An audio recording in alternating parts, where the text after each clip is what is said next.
Hello, and welcome to Whispers in the Dark, the bi-weekly horror anthology podcast hosted and performed by yours truly, author Jerence George. Well, if you've listened to previous episodes, you know that we usually do one story per episode. Well, in our mad dash to arrange and figure out which stories are going to take place in which episode, we actually came across a few smaller stories that couldn't fit a full episode on their own, but we thought that they were still fun stories and worth hearing. And so we decided to make this episode consist of 3 short stories written by yours truly, Jerence George. I hope you enjoy. In our first story of the show, we come across a man who learns that in the shadows of desperation, choices are rarely straightforward. I give to you Esau's Choice. In the wake of a ruthless assault, Esau found himself covered in blood and standing amid the wreckage of his once peaceful abode. Marauders had pillaged his land and ripped his family from him. They slaughtered his loved ones, but as a cruel joke, only knocked him unconscious so he could awaken to find a nightmarishly gruesome scene. As he did, an inferno of grief and rage consumed his soul, fueling a reckless quest to locate all who were responsible. Through his inquiries, he discovered their name, the Iron Wraiths, savage men whose lust for flesh and destruction is never satisfied. For years they had been allowed to rain havoc on the outer settlements of the kingdom. That meant the royal guard would be no aid. Esau's provenance was not nearly as wealthy as others, so their meager tribute would never attract the eye of their gold-loving monarch. Instead, he remembered the childhood stories his elders would tell. Tales of a legendary creature that feasted on the blood of humans after sundown. The elders spoke of a beast that could form words with a human tongue, but whose actual appearance was far from that of a man. They would say that there are those who dared enter its dwelling place to seek aid, and most times those who entered never returned. But every so often, someone was offered the aid that they sought. That aid, though, always came at a terrible price. Upon remembering their warning, Esau allowed a dry cackle to escape his throat. He had no need to fear whatever the beast required. His aching grief was constant proof that the ultimate price had already been paid in full. At sundown, exactly 7 days after his family had been taken, Esau ventured into the cursed valley from his childhood stories and witnessed the entrance to a cave that jutted out from the wet, shallow marshlands. The cave's yawning maw was concealed by ominous shadows. Esau entered without a moment's hesitation and was immediately slapped with the stench that almost made him retch. The darkness was thick and hot. It was as if the dark were a living entity itself that attached itself to its body. The dark did more than simply surround him. It enveloped him. What was happening made no sense. He wasn't far enough inside the cave to be this immersed in darkness, but nevertheless, when he turned in circles, nothing but absolute dark greeted his eyes. There was no sense of where he was. His breathing increased. His heart pounded in his chest, and just as he thought he would lose consciousness, Esau heard a dry cackle from above. His ears then registered what could only be the flap of wings slicing through the air. Esau felt a heavy thump as something landed hard in front of him. From the abyss emerged a figure of pale and enigmatic allure, who reeked of death. Its eyes, 2 beady orbs like shards of obsidian, gleamed with insatiable hunger. its jagged maw, lined with rows of serrated fangs, oozed and glistened like pearls. Tufts of wiry hair sprouted from his weathered scalp, a grotesque attempt at emulating human features. The thing smiled at Isso as it looked him up and down. Somehow the creature already knew Isso's plight and spoke it aloud before he could even say a word. With sick pleasure in his voice, the beast presented Isso the terms of his aid. In return for the power to unleash vengeance upon his tormentors, Isso would be compelled to forsake the one thing that fueled his fury. The prospect of reuniting with his kin in the afterlife. Isso would have his vengeance, but in return his soul would never know paradise. The vampire's chilling words slithered through the subterranean chamber, seducing Isso with the intoxicating allure of retribution, while simultaneously downplaying the perilous cost of the choice. He closed his eyes and pictured the smiling faces of his wife and daughter playing in their modest garden. The thoughts would only last a second. Without warning, the image in his mind's eye would switch from their playful joy to their broken and bloody dead bodies lying on the ground. Isso teetered on the precipice of his decision. The weight of his choice hung heavy in the cavern's murky depths as he grappled with the destiny that loomed before him. The beast told him his time was up. A choice must be made.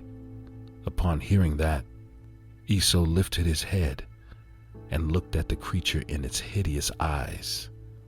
When the creature tilted its head to the side out of curiosity, Isso opened his mouth to speak and gave his answer. In our next story, we learn that love, like any other elusive desire, can cast long, deep shadows upon the heart. I give you A Night with Janae. The cold, tiled kitchen floor beneath me is solid and stable, but it feels like it's swaying. I rest my arms on my glass table and twirl the ring box in my hands. I try to catch my breath, but I can only suck in shallow gulps of air at a time. A thin layer of moisture is collected on my forehead, and I know better than to look at any reflective surface for fear that the image looking back at me would be the face of a grinning idiot. But to know her, to know Janae, and to think that you could spend a lifetime with her would bring the grin to the face of any man. From the table down the hall of our apartment, I see her sleek but curvaceous frame as it passes back and forth past the door frame. The black laced brawn panties she wears seem to accentuate the glow of her almond-colored skin.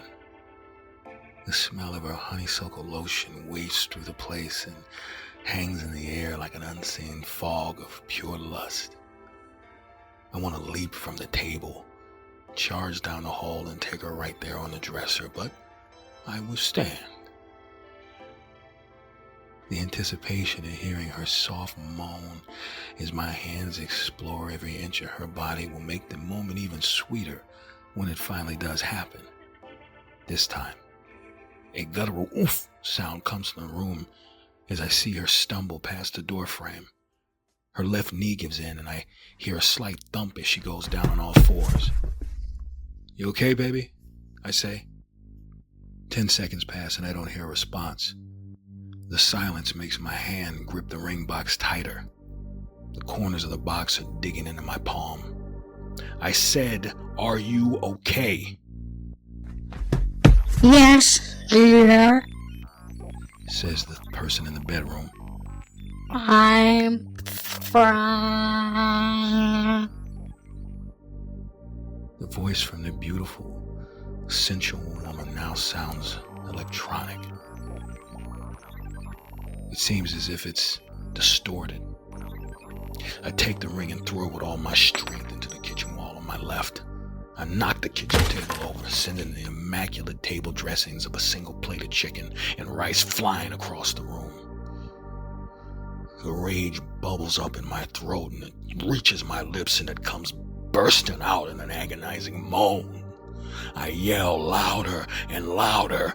I yell until my throat is raw and my heart rams against my chest. I yell partially because of the pain, but also because I can still hear the voice of that thing in the bedroom. That stupid collection of wires and motherboards and silicone speaks out to me in a pathetic impersonation of her voice. Of Janae's sweet voice. Everyone knows about my attempts to relive the joy that we once had. They tell me to move on. They want me to look past the time we spent together and accept the cruel trickery of life. They say I'm supposed to just be okay with knowing the bliss that comes from looking into your lover's eyes and then feeling the agony that comes from seeing those same beautiful pools of life close forever. No, I will not. I choose to not play by the rules of life's cruel game. I will make my own rules. The malfunctioning pile of electronic shit in the bedroom is the 15th.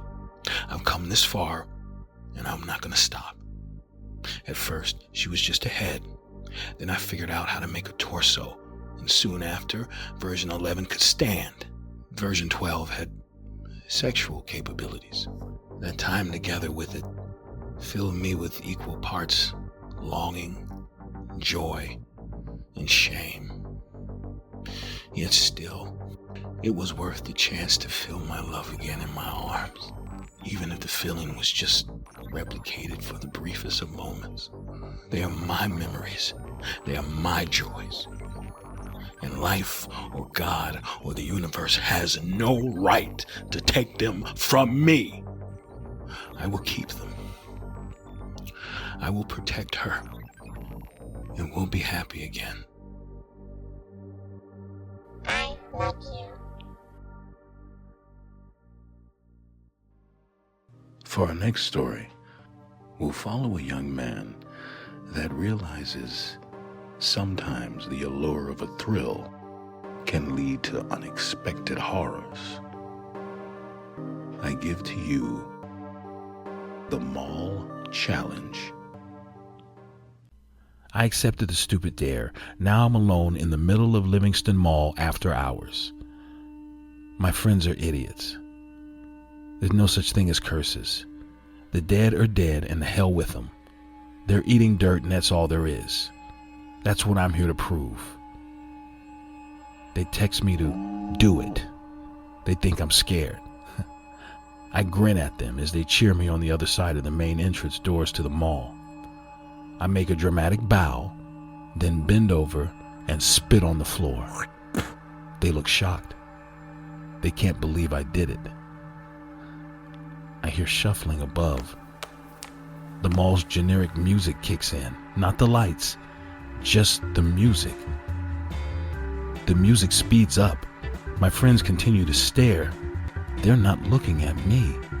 They're looking behind me. More shuffling. I turn around. Mannequins, staring down at me from the upper level. It's too dark to see details. Somehow that makes it worse. They're leaning down as if they've been arranged to look at me. Escalators move. They're full of mannequins obscured in shadows, moving towards me. The escalators bring the mannequins to the bottom level, and when they reach the floor, they don't fall over each other. They stand straight up. I don't see them move, but every time I blink, they're a bit closer. My phone vibrates in my hand. It's a message in the group text from my friend Denise, the one that told me about the curse. I read a single text in all caps. Oh my God, I'm so sorry. I look up at the entrance. My friends are gone. I feel a cold plastic hand take mine. Somehow the hand squeezes mine until the bones give in and snap. I scream as more hands grab me. The mannequins don't seem to care. Thank you for joining us in this very special episode of Whispers in the Dark. If you want to drop us a line, you can contact us at whispersinthedarkpod@gmail.com. If you enjoyed the show, please leave a review on your favorite listening platform and share us with a friend.